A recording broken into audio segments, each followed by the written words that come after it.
Bueno, mientras me voy presentando, yo soy Martín, pertenezco al proyecto Ícaro. A mí me diagnosticaron de trastorno bipolar 1, es decir, soy psicótico por arriba y por abajo y he tenido como 15 o 16 ingresos en mi vida.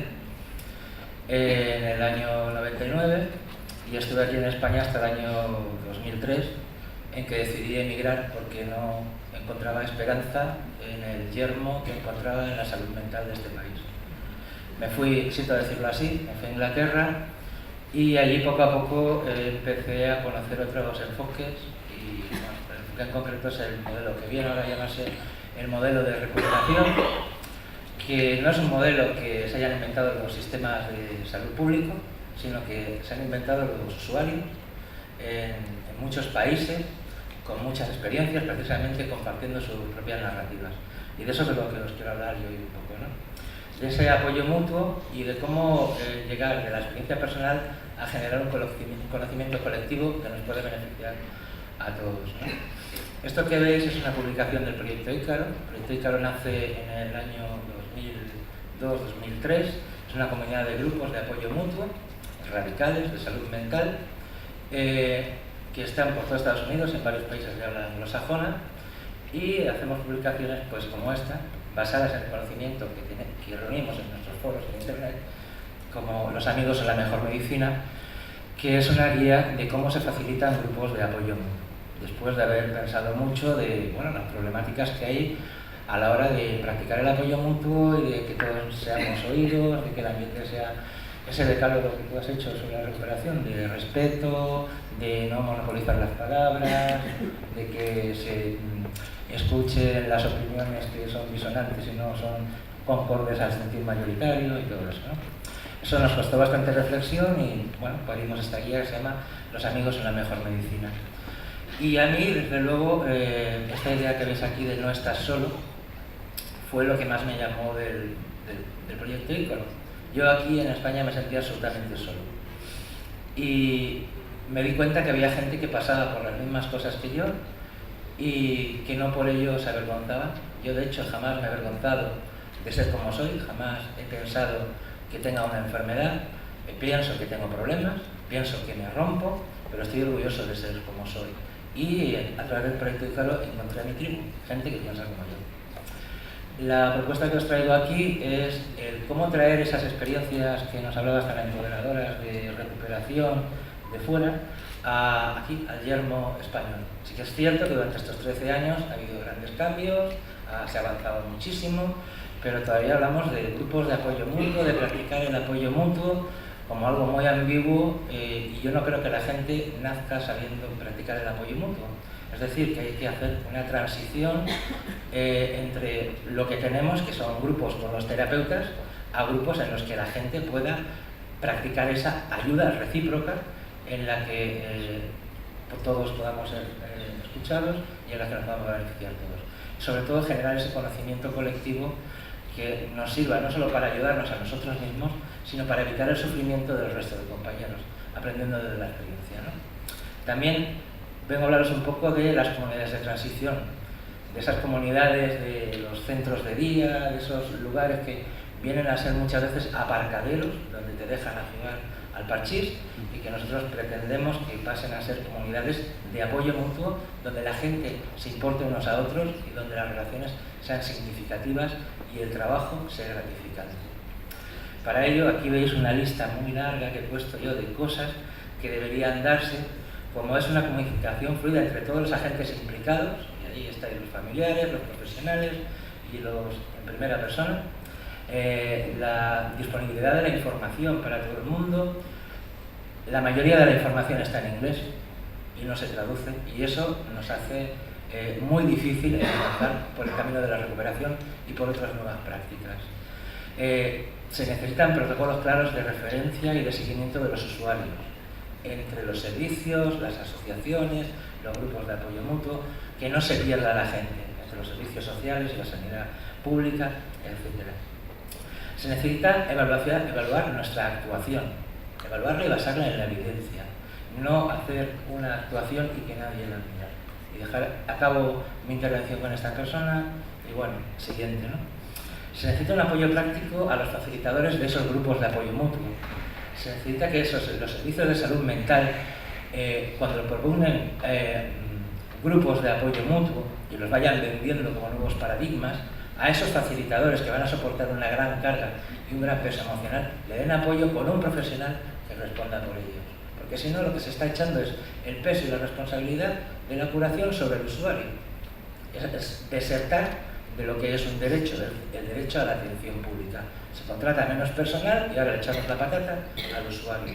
Eso no es recuperación y eso tampoco es apoyo mutuo. También se necesita que estén implicadas las unidades de gestión clínica, no los que hacen las políticas de salud mental por los despachos por arriba, no. La gente que está trabajando en los equipos de salud mental comunitario. A esa gente es a la que hay que educar en el apoyo mutuo y en el paradigma de la recuperación. También habría que implicar la atención primaria para prevenir. Habría, sobre todo, también que ver una participación seria de los usuarios en la gestión de los recursos y, sobre todo, si hablamos de inserción social o en la comunidad, que yo dudo que exista esa comunidad como tal, eso de insertarse en una comunidad que funciona a hostias y de forma competitiva, practicando el apoyo mutuo, parece algo muy contradictorio, ¿no? Pues yo creo que además haría falta una serie de cambios legislativos, por ejemplo, en el sistema de pensiones, en la ley de dependencia o en el acceso a la vivienda. Si no, va a ser difícil que la gente se emancipe y deje de tener 50 años y vivir con unos padres que tienen 80 y no saber freírse un huevo porque jamás se les ha dejado. Los objetivos de un grupo de transición, en este caso voy a hablar de un grupo de transición de escucha de voces o de psicosis, que hemos realizado durante bastante tiempo en Inglaterra con la intención de montar grupos de escucha de voces allí, y aquí hemos hecho también en Sevilla, en el Hospital de Virgen del Rocío, con las comunidades terapéuticas de allí. Es precisamente el generar espacios seguros y de apoyo donde se pueda establecer un lenguaje común que permita compartir y comprender las experiencias relacionadas con la salud mental. El generar ese conocimiento compartido sobre la experiencia tanto de angustia como de alegría, porque a veces también la salud mental, pues puedes experimentar estados de iluminación que también son dignos de explorar, no siempre vamos a hablar del sufrimiento, ¿no? También lo que se pretende con este tipo de grupos de transición es potenciar las habilidades o las estrategias para enfrentarse a esas experiencias angustiosas muchas veces, como son las voces, en el caso que estamos hablando de la psicosis en el diagnóstico de esquizofrenia, ¿no? Se le proporciona material escrito. El material escrito puede ser sencillamente el relato que acabas de leer tú, que es una historia de esperanza, de que es posible recuperarse, de que es posible recorrer un camino y volver a tener una calidad de vida digna y, de hecho, haber bajado al infierno y volver siendo mejor, ¿no? También el generar un sentimiento de pertenencia y de conexión, el capacitar y el que la persona se sitúe en la posición de experto de su propia experiencia, pero que además la contraste con el resto de compañeros y desde ese pensamiento crítico y desde ese contraste de experiencias saquemos ese conocimiento colectivo. En fin, voy a pasar a diapositiva. Esto de la terapia narrativa, que es lo que el enfoque en el que se centra este tipo de grupos de transición o de recuperación, como lo queréis llamarlo, de transición de los servicios hacia el grupo de apoyo mutuo o al grupo de escucha de voces, se basa en una terapia que, empezó a utilizar un trabajador social australiano en el año, allá en los 90, sobre el 96 es cuando empezó la cosa a divulgarse más, que es Michael White sobre todo, y se basa en que los objetivos deben ser antipatologizantes y se basa sobre todo en lo que funciona. Se busca en las historias de las personas cuáles son las cosas que funcionan y construir a partir de ahí una narrativa preferible, la que sea más liberadora para la persona. Es decir, vamos a poner un ejemplo. Tú tienes un problema de salud mental porque no te funcionan los neurotransmisores. Me has matado.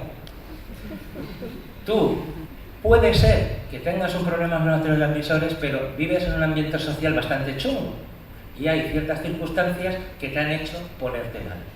Bueno, pues esa narrativa ya deja de quitar todo el peso sobre el individuo y expulsarlo fuera y hacernos capaces de reconocer soluciones, ¿no? Evidentemente lo que pretendemos es fomentar la recuperación de las personas con el uso de la terapia narrativa. Aquí tenéis una cita de Jackie Dillon y Rufus May, que no os la voy a leer porque la podéis leer vosotros mismos.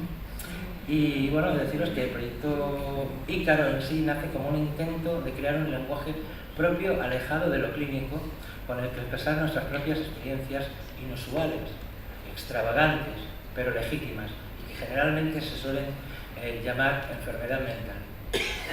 Esto es una pequeña tabla de cómo dividimos las sesiones en un grupo de estos.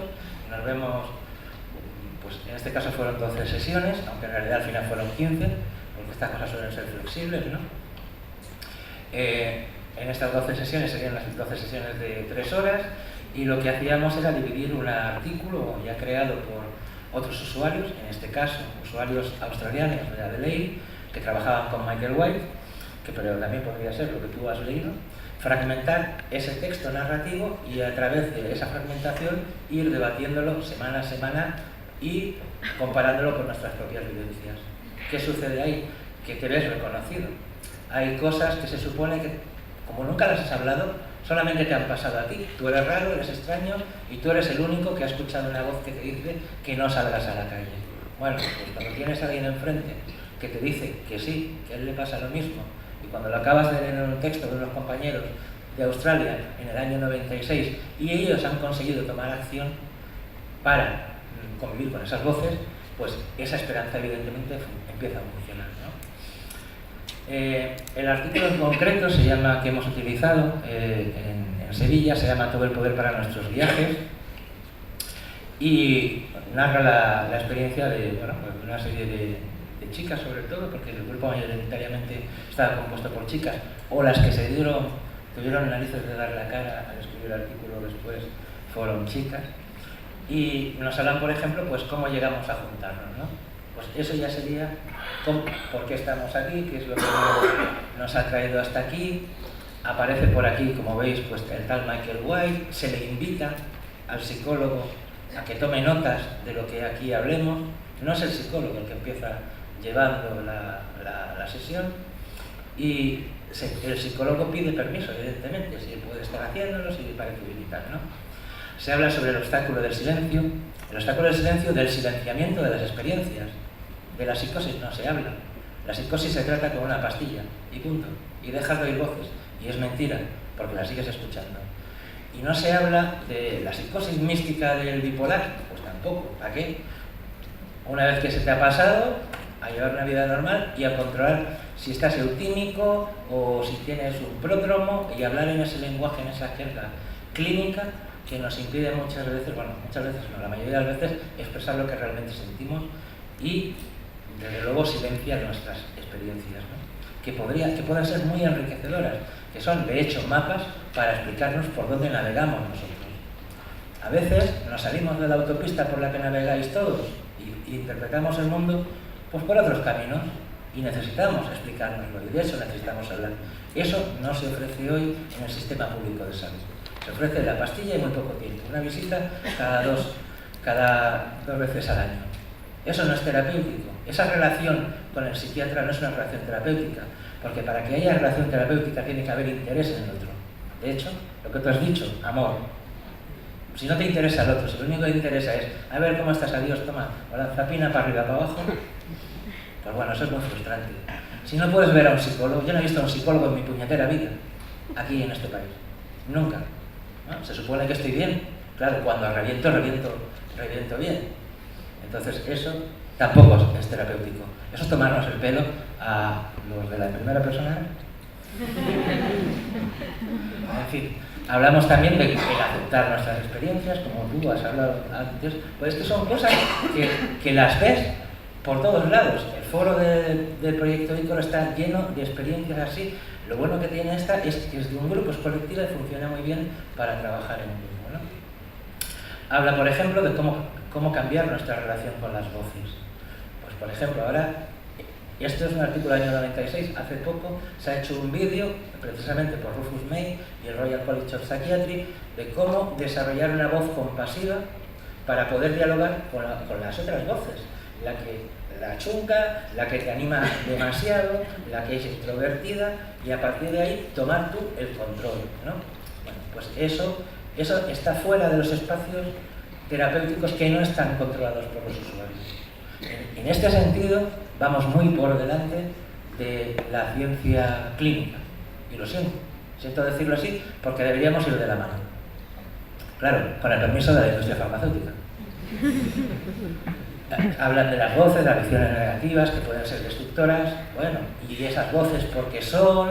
Esas voces de qué son reflejos de qué estereotipos sociales, ¿no? Por ejemplo, si me dice esa voz, oye tú, que la gente piensa que eres maricón, que no sé cuántos, no salgas, tal, ¿por qué será, no? ¿No será un constructo social? Todo eso es una hipótesis, ¿eh? Pero es el tipo de debate que se suele dar en este tipo de grupo, ¿no? También incluimos dentro del grupo pues, otras herramientas del proyecto Ícaro. Esto lo creó un compañero de Estados Unidos, que es el kit de primeros auxilios en salud mental. Aquí lo veis en vacío, realmente es un documento de terapia narrativa también, porque tenemos que discutir, por ejemplo, qué alimentación nos viene bien para mantener el estado de ánimo, ¿no? Pues es un debate, qué recursos hay que tener, qué hay que hacer para mantener el equilibrio, para mantener el sueño. El sueño es primordial para que no sueñes despierto. Si no duermes, pues joder, claro, acabas soñando despierto, ¿no? Y luego le llaman psicosis, ¿no? ¿Qué sabe? Bueno, pues sabemos que por ahí hay una pista, hay que dormir. Bueno, pues a ver, si puedo evitarme la pastilla para dormir, a ver si puedo alimentarme bien y no comer chocolates y carbohidratos y azúcar y hacer ejercicio y hacerlo mejor por la mañana que por la noche y que sea tai chi. En fin, no sé si veis por dónde quiero ir. Hay muchas más cosas, hay un contenedor que también es, bueno, pues algo que te da un sentido de pertenencia, es tu caja propia de recuperación, donde están tus propias recetas, las que te funcionan a ti, no las que le funcionan a él o al otro. El recipiente en sí ya es algo a lo que le puedes coger cariño, pero también hay un diario. Un diario es una herramienta de terapia narrativa. Existen lugares, cosas que te inspiran, cartas a los amigos, porque cuando estás deprimido, estás jodido, estás en tu cama, no te acuerdas de que tienes ni un puñetero amigo. De hecho, es que no piensas en nadie. Pero si en tu contenedor tienes 2 cartas y ves la Edgar, hostia, ¿de verdad existe Edgar? Igual le llamas por teléfono y eso te salva el culo. Este tipo de cosas se nos ocurren a nosotros. ¿Por qué? Porque las hemos dividido. Y se enriquecen. Cada vez que hacemos esto se enriquecen porque hay alguien que viene con una solución práctica nueva. Esto es una herramienta que se llama la estrategia de recuperación. En realidad es una planificación de objetivos personales que valora del 1 al 10, digamos, pues las distintas áreas de la vida de la persona. Tiene un problema, que esto usado en las manos no adecuadas, pues digamos que echa un poquito el peso de la recuperación en el individuo. Es decir, ¿cómo estás de identidad y autoestima? Uy, chaval, pues haz mindfulness y haz no sé qué para que te suba.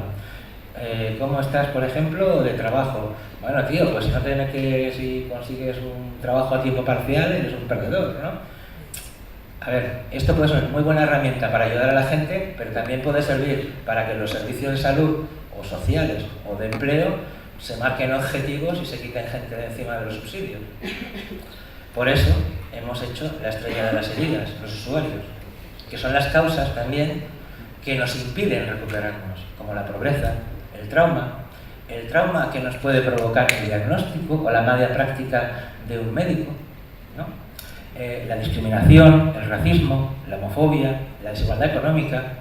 Está claro que si por generaciones tu familia ha sido explotada y no tienes un duro, pues te va a resultar un poquitín más difícil recuperarte que alguien que tenga más posibilidades, ¿no? De hecho, hay estudios sobre eso y hay estudios sobre qué tipo de diagnóstico te cae dependiendo de la clase social que tienes y de lo bien que articulas tu discurso. Esquizofrenia, quizás si tienes menos medios, si eres mujer esquizoafectiva, si eres varón, clase media, más o menos articulado, bipolar. Esto que vais a ver son pequeños pantallazos de los debates que tenemos en los grupos. Pues claro, al final le estás dando vuelta al tema y dices, pero ¿por qué nos hemos roto? ¿Cuál es la causa de mi sufrimiento, no? y hacemos pues rondas. Y esto que veis, pues cada uno del grupo pues dijo una, ¿no? Y como veis, a nadie se le ocurrió decir que tenía un problema en los neurotransmisores. La desigualdad económica, el sistema educativo imperante, la insolidaridad social, la hipocresía, la pérdida de amigos, las expectativas de los padres demasiado exigentes, una moral demasiado estricta, católica y tal.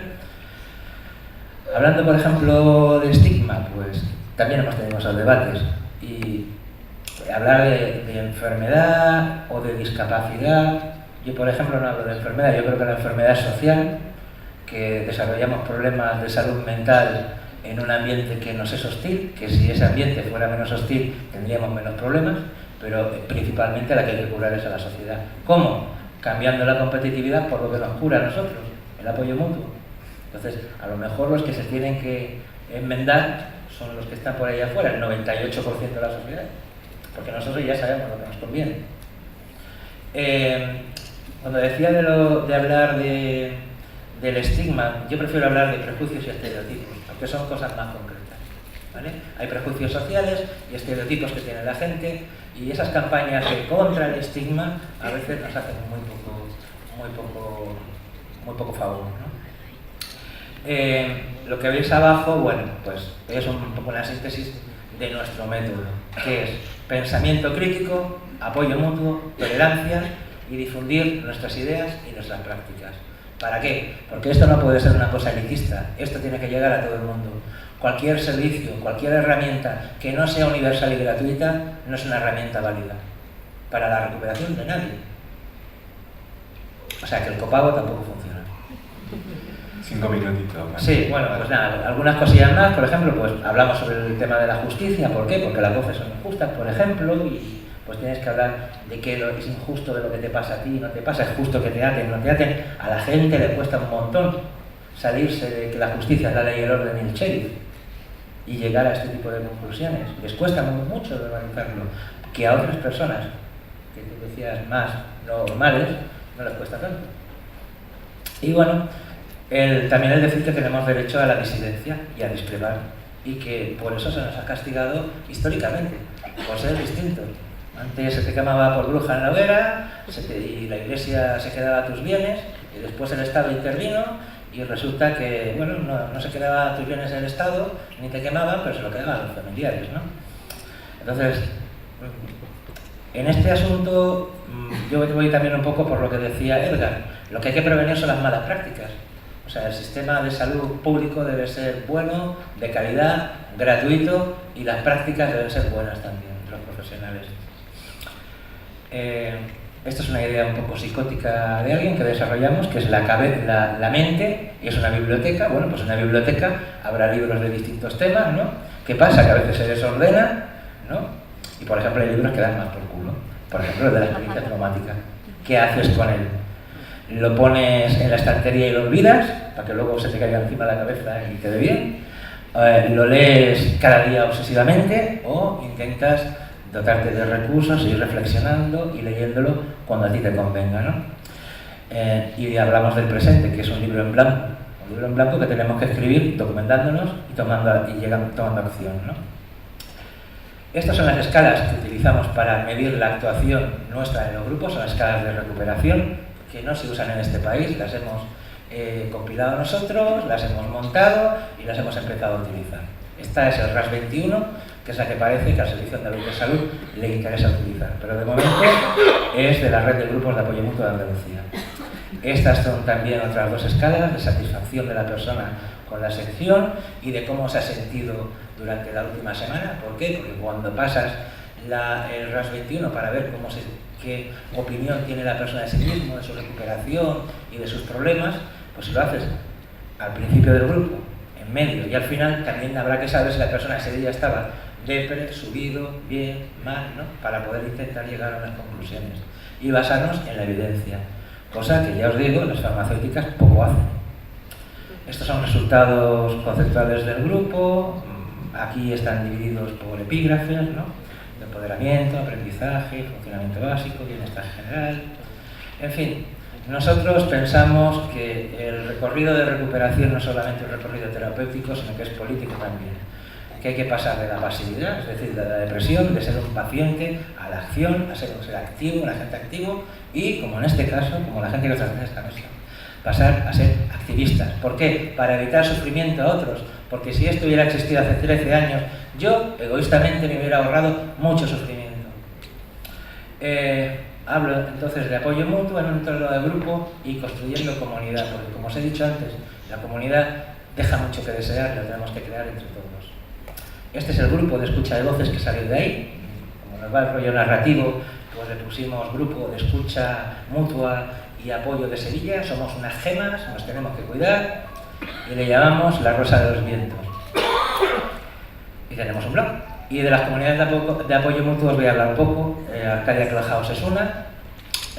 Aquí veis las cosillas que hacemos en Arcadia. Como veis, pese a que estamos orientados a la inserción social y laboral de nuestro colectivo, pues hay espacios terapéuticos como es el grupo de apoyo mutuo o las reuniones del grupo del proyecto Ícaro, en fin, o las salidas que hacemos los sábados. Y próximamente tendremos por aquí en España a Sasha Alman, que es uno de los fundadores del proyecto Ícaro, que por cierto fundó también los semilleros de la Biblioteca de Semillas, en un proyecto muy parecido a lo que tú estabas comentando hace unos años, y con el que hemos venido trabajando en unos mapas que le hemos llamado en castellano Mapeate. Son mutuo apoyo y prácticas emancipadoras activistas para la transformación. En inglés suena mucho mejor. Lo que pretendemos es aunar la terapia narrativa y, digamos, el teatro del oprimido y otra serie de técnicas en una serie de sesiones para que la gente salga, bueno, pues de ese capullo y empiece a utilizar las salas. Porque esto de los problemas de salud mental puede ser un don peligroso, pero un don que podemos controlar.